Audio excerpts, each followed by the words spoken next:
کہتے ہیں بعض علماء کہتے ہیں کہ حضرت عمار بن یاسر رضی اللہ عنہ کو جو قاتل ہے نا وہ ابو الغادیہ، لیکن اجتہادی غلطی ان سے ہوئی تھی. یہ کچھ کتاب سے جملہ پیش کرتے ہیں کہ ان سے اجتہادی غلطی ہے. میں نے کہا 1 منٹ میں آپ کو جواب دیتا ہوں، ذرا مجھے بتائیں آپ کو پتہ ہے اجتہادی غلطی کہہ کر وہ یہ کہنا کیا چاہتے ہیں؟ اگر تم اس کتاب سے بات مانتے ہو کہ ان سے اجتہادی غلطی ہوئی تھی، تو لفظ اجتہادی غلطی کا معنی ہوتا ہے کہ جس سے خطا ہو جائے اللہ اس کو ایک ثواب عطا فرمائے. تو آپ کیا کہنا چاہ رہے ہیں کہ حضرت عمار کو قتل کر کے حضرت ابو الغادیہ کو ایک ثواب ملا ہے؟ اچھا مننی ہے تو پھر پوری منو نا اس بزرگ دی گل، ادھی مننی نؤمن بعض و نکفر بعض. قرآن پاک میں تو یہودیوں کا ذکر ہے کہ ادھی مننی ادھی چھاڑ دینی ہے، آدھی مان رہے آدھی چھوڑ رہے. تو جس بندے سے یہ بات لیتے اس کی پوری بات لے لیں. تو ایسا کچھ بھی نہیں ہے. سوال نمبر 4. اچھا اگر اجتہادی خطا ہو بھی صحیح، چلو اس تیسرے سوال میں بتاؤں، تو خطا اجتہادی کوئی قابل اعتراض امر نہیں ہوتا.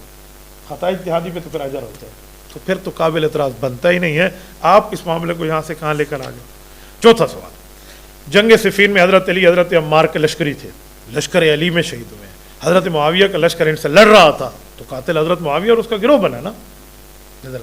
ادھر حضرت علی ہیں ان کے ساتھ عمار ہیں، ادھر حضرت معاویہ ہیں ان کے ساتھ ان کا لشکر اور ابو الغادیہ ہیں، لہٰذا سامنے والا قاتل ہی بنا نا.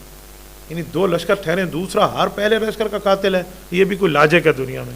چلو میں اس کے جواب دیتا ہوں. اگر یہی بات ہے، حضرت عائشہ رضی اللہ عنہا سے جب حضرت علی کی جنگ ہوئی ہے، جنگ جمل، جنگ تو نہیں تھی، لڑائی تو ظالموں نے تھا، ادھر قتل ہوئے ہیں حضرت طلحہ، ادھر قتل ہوئے حضرت زبیر، ادھر حضرت علی ہیں رضی اللہ عنہ. میں اس بے ایمان کو اس کے جواب میں پوچھنے لگا ہوں.